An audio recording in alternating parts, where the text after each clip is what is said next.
খেলতে কতদিন ধরে খেলতে? ছোটবেলা থেকে খেলতে কি? না, ছোটবেলা থেকে না, আমি 2024 সাল থেকে খেলা শুরু করি। তখন তুই কোন ক্লাসে পড়ো? তখন আমি ক্লাস 8। কোন স্কুলে? শান্তিপুর মিউনিসিপ্যাল। এখনো তো তাই? হ্যাঁ, এখন আগামী 24শে ফেব্রুয়ারি থেকে 1 মার্চ হুগলির ব্যান্ডেল পোলবা স্পোর্টস একাডেমি প্রাঙ্গণে অনুষ্ঠিত হতে চলেছে 48তম ন্যাশনাল ভলিবল চ্যাম্পিয়নশিপ। নদিয়ার দুই প্লেয়ারের মধ্যে শান্তিপুরের 10ম শ্রেণীর ছাত্র আফরোজ আলী শেখ। এখন কোন ক্লাসে পড়ছো? এখন ক্লাস 10-এ উঠলো। আচ্ছা, তো এই যে ন্যাশনাল দলে চান্স পাচ্ছ ভলিতে, তো সেটা কবে জানতে পারলে? সেটা কাল রাত্রিবেলা জানতে পারলাম, লিস্ট বেরিয়েছে। আচ্ছা, তো সেক্ষেত্রে মানে তুমি প্র্যাকটিস করতে কোথায়? প্র্যাকটিস করতাম শ্যামবাজার যুব সংঘ প্রাঙ্গণে, প্র্যাকটিস করতাম। আর এর আগে কোনো মানে স্টেট লেভেলে খেলা খেলেছো? না, ডিস্ট্রিক্ট লেভেল ম্যাচ খেলেছি নদিয়ার হয়ে। এই খেলাটা হয়েছিল অশোকনগর হাবড়াতে। সেখানে কি কোন ক্লাবের হয়ে? সেখানে কোনো ক্লাব নেই, নদিয়ার জেলার হয়ে খেলেছি। ও, জেলার হয়ে খেলেছিলে? হ্যাঁ। আর এবারে মানে স্টেট আর খেলতে হলো না, সরাসরি সরাসরি রাজ্যের হয়ে হতো। রাজ্যের হয়ে চান্স, মানে ন্যাশনাল খেলতে যাচ্ছ? হ্যাঁ। কবে খেলা? খেলা হচ্ছে 24 তারিখ থেকে 1 মার্চ। 24শে ফেব্রুয়ারি থেকে 1 মার্চ। 1 মার্চ, হ্যাঁ। খেলা হবে হচ্ছে ব্যান্ডেল হুগলি পোলবা স্পোর্টস একাডেমি প্রাঙ্গণে। এই যে তোমাদের টিমটা সিলেকশন হচ্ছে, কতজনের টিম হবে? 14 জনের টিম হবে। তো সেক্ষেত্রে নতুন সবাইকে কি নতুন নাকি পুরনো? না, পুরনো অনেক প্লেয়ার আছে। আচ্ছা, হ্যাঁ। তো তোমার ক্ষেত্রে তুমি যেমন চান্স পেলে, সেরকম নদিয়া থেকে আর কেউ আছে জানো? নদিয়া থেকে আছে শামীম বলে একটা ছেলে আছে। হ্যাঁ? শামীম বলে একটা ছেলে আছে হবিবপুরে বাড়িতে। ওর হ্যাঁ। আর তুমি? হ্যাঁ, এই তোমাদের এই জেলা থেকে? জেলা থেকে। আচ্ছা, তো প্র্যাকটিস করো, কতক্ষণ করে করো?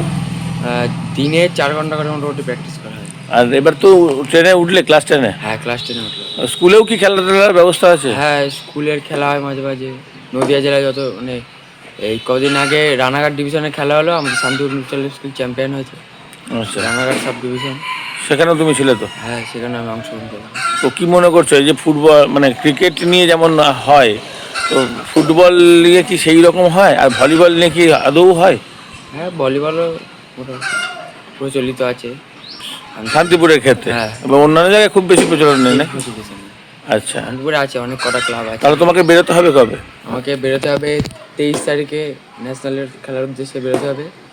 আপাতত এখন প্র্যাকটিস চলবে, ন্যাশনাল ক্যাম্প চলবে কলকাতা টেন্ট ময়দানে ধর্মতলা।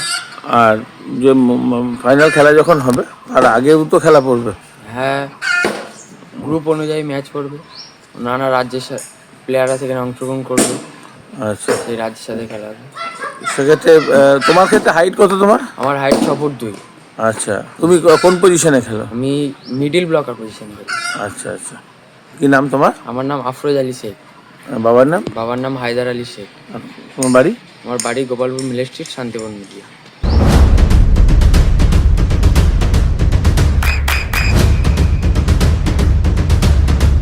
বৃষ্টিতেই স্বস্তি। বৃষ্টি অ্যাকোয়া বিশুদ্ধ পানীয় জল। এক ছেলে এক মেয়ে। তো ছেলেই বড় না? এই ছেলেই বড়। আর ও কি ছোটবেলা থেকে খেলাধুলা পছন্দ করতো না? খেলাধুলো আমরা ছোটবেলা থেকে খেলাধুলো করতে বা খেলাধুলো খুব পছন্দ করি, কিন্তু বাড়ির আর্থিক অবস্থা ততটা সচ্ছলতা না থাকায় আমরাও আগাতে বা ছেলের প্রতিও একটা আশাবাদী ছিলাম। ওর সহযোগী যে কোচের তত্ত্বাবধানে বড় হয়েছে, খেলাধুলো করেছে শান্তিপুর যুব সংঘ। আর স্যারের নাম শ্যামল বোস, ওনার তত্ত্বাবধানেই ছেলে বড় উঠেছে। ছেলে আশা করি আগে কি করবে জানে না, সবাই আমরা তো আশাবাদী যে পরবর্তীতে যাতে আরও ভালো খেলুক, দেশের জন্য রিপ্রেজেন্ট করুক। এই যে একটা টাইমে বলতো খেলা করেছে, মানে পড়াশোনাটাই গোল্লাই দিতে, এরকম বলতো। এখন কেউ সেই জায়গাটা? অনেকে বলতো যে খেলাধুলো করে কি ক্যারিয়ার আছে। এখন তো আমাদের এখানে খেলাধুলোর রথে নেই, তো ওর চেষ্টা আর সবার সহযোগিতায় হয়ে বেড়ে উঠেছে। আর আগামীতে আমাদের শান্তিপুরে তো ভালো প্লেয়ার তত নেই, পরিচালিত নেই, তাও এখন ওর হাইটটা অ্যাডভান্টেজ, সেই হিসেবে কোচ মশাই ওকে ডেকে তৈরি করেছে নিয়ে যাতে, আর ওর চেষ্টাই হয়েছে আমাদের সব সাপোর্ট। আর আগেতে পুনরায় যদি এগিয়ে যেতে যতদূর যাবে আমাদের যত সহযোগিতা করা। আপনার কি কাজ করেন আপনি? আমি পেশায় মানে পরিযায়ী শ্রমিক। আচ্ছা, এখন কি কাজ করেন? এখন আপাতত বাড়িতে এই বসে আছি, একটা প্রবলেম আছে, এই কাজগুলো কোনো রকম। তো বাইরে কি মানে কাজে কোথায় কাজ করতেন? বাইরে যেমন বম্বে, পুনে, এই কিসের? হোটেল লাইনে। এখন আছে, তারপর থেকে যান না? বাড়ছে, তারপরে বাড়িতেও সময় দেওয়া দরকার বাচ্চা কাচ্চাদের জন্য, ওদের জন্য মনে করে সেখানে পড়ে থাকি, আর- আর এদের একটু সাপোর্টের জন্য এই বাড়িতে থাকা আপাতত। তো কোনো দিন কাজ হয়, কোনো দিন হয় না, এইভাবেই চলছে।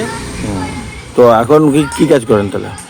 এখন এই বাড়িতে একটু প্রবলেম আছে, আর যখন এখানে কাজ কোনোরকম বন্ধ থাকে তখন এই মিস্ত্রি জোগাড়েটা হেল্পারের কাজে যাই। তো এক্ষেত্রেও তো মানে বাইরে যাতায়াত বা খরচ যেগুলো কি কিছু বিয়ার করে ক্লাব বা সরকার থেকে? না, সরকার সেরকম এখনো পর্যন্ত সব কিছু তো পাইনি। আগামীতে হয় আশাবাদী করে সরকারও আমাদের একটু দেখবে, আর আমরা যতটুকু পারি করবো, আর ক্লাব কর্তৃপক্ষ ভালোই সহযোগিতা করে। এর আগেও কি খেলায় অ্যাচিভমেন্ট হয়েছে? এর আগে ডিস্ট্রিক্ট খেলেছে। কালকে যে খবরটা পেলাম খুব আনন্দিত লাগলো বা খুব গুরুত্বপূর্ণ হচ্ছে। আমরাও খেলাধুলো ভালোবাসি, খুব ভালো লাগছে। আর আশা করি ও আরও এগিয়ে যাক, আপনাদের সহযোগিতা, আপনাদের আশীর্বাদে ও আরও এগিয়ে যাক, এটাই আশা করি। তো এই খেলাটা কবে থেকে কোথায় হবে বললেন? আগামী 24 তারিখ থেকে পয়লা মার্চ। পয়লা মার্চ। তাহলে তো ওকে তো যেতে হবে। ওকে যেতে হবে, ওখানেই থাকতে হবে। এক সপ্তাহের মানে ক্যাম্প আছে, ক্যাম্প থেকে ওখানে ক্লিনিকে নিয়ে যাবে। এর আগেও তো মানে আপনাদেরকে বাইরে কখনো যেতে হয়েছে ওকে, বা আপনারা গিয়েছেন সাথে খেলার জন্য? না, খুব ভয় লাগতো ওকে একা ছাড়তে চাইতাম না। শান্তিপুরে বাইরে কোনো দিন কোথাও যাইনি, তাই গত 1.5 মাস ধরে অক্লান্ত পরিশ্রম করেছে। রেগুলার এই টিউশন করে আবার কলকাতায় যাওয়া, প্র্যাকটিস করে আবার রাত্রে ফিরে আসা, এটা কন্টিনিউ। কোন ক্লাসে কোন স্কুলে পড়ে? শান্তিপুর মিউনিসিপ্যাল হাই স্কুলে পড়াশোনা করে। বর্তমানে 10-এ উঠলো। তার মানে সামনের বার মাধ্যমিক? সামনেবার মাধ্যমিক দেবে। খেলাধুলার সাথে সাথে পড়াশোনাটাও খুবই জরুরি, পড়াশোনাটাও কমে যাচ্ছে। স্যারদের কাছে অনুরোধ থাকবে আবেদন থেকে এর মাঝে মাঝে পড়াশোনাটাও ওর প্রতিও দেওয়া, যে পড়াশোনাটাও যেন ঠিকঠাক চালিয়ে যায়। তাহলে এই ছেলের খেলা দেখতে যাবেন তো আপনার ফ্যামিলি থেকে? অবশ্যই যাব। খুব মানে আমি খুব আনন্দিত। আমরা একসময় খুব ভালো খেলাধুলো ভালোবাসতাম, আর্থিক সংকটের জন্য অতটা আগাতে পারিনি বা যাইনি। তো এবার ছেলের মাধ্যম দিয়ে সেটা পূরণ হচ্ছে। খেলোয়াড়ের জন্য বা যে কোনো একটা ভালো মঞ্চ দরকার, তা আমরা সেই জায়গায় পৌঁছাতে পারিনি। ছেলে পৌঁছেছে, আশা করি আপনাদেরও আশীর্বাদ করবেন যেন ছেলে সেই জায়গায় পৌঁছাতে পারে। আপনার নাম?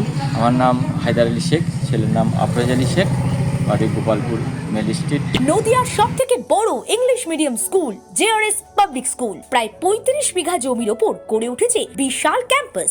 নার্সারি থেকে শুরু করে উচ্চ মাধ্যমিক, ITI college, law college, BEd college, ভর্তি চলছে জেআরএস পাবলিক। ব্যালকনি বা সিঁড়ির রেলিং, মডিউলার কিচেন বা ড্রয়িং রুম, এক কথায় আপনার স্বপ্নের বাড়িকে করে তুলুন আরো সুন্দর। Chakdah ply centre, gorgeous look বা কোয়ালিটি সবে 3 number 1 Chakdah ply centre. Chakdah ply centre, KBM, Chakdah, Nadia. করবেন কেন করবেন বুঝতে পারছেন না তো? সঠিক গাইডলাইন পেতে আজই আসুন নদিয়ার চাকদাতে নিবেদিতা প্রাইভেট লিমিটেডে। Nivedita private limited, marketing and distribution service. Chakdah aluminium centre, ply, কাঁচ, laminates, kitchen fittings, door lock, window ও অ্যালুমিনিয়ামের খুচরো ও পাইকারি বিক্রেতা। Chakdah aluminium centre, Purbalalpur 50 number রেলগেটের পাশে, চাকদা, নদিয়া। হোমওয়ার্কটা করেছো? হ্যাঁ স্যার। এ বাবা, ভুল করেছো কেন? চোখে কেমন ঝাপসা দেখছি, লিখতে আর পড়তে খুব সমস্যা হচ্ছে। চাকদার মডার্ন অপটিক্স থেকে ভালো চোখের ডাক্তার দেখিয়ে নাও। প্রতিদিন প্রকৃত চোখের ডাক্তার ও দৃষ্টি বিশেষজ্ঞ মডার্ন অপটিক্স, চাকদহে। স্যামসাং, জিও, রিয়েলমি, নদিয়ার একমাত্র অথরাইজড ডিস্ট্রিবিউটর ঘোষ কমিউনিকেশন, থানার মোড়, চাকদা।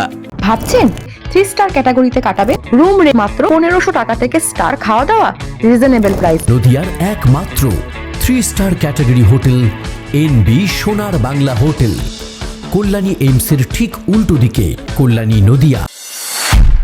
নদিয়া জেলার সবথেকে বড় বিল্ডার্স চাকদার মা মনসা বিল্ডার্স, রড ও সিমেন্টের পাইকারি ও খুচরো বিক্রেতা। মা মনসা বিল্ডার্স, পদ্মবিলা, চাকদা, নদিয়া। রড কেনাকাটায় থাকছে ডিসকাউন্ট অফার। মা মনসা বিল্ডার্স,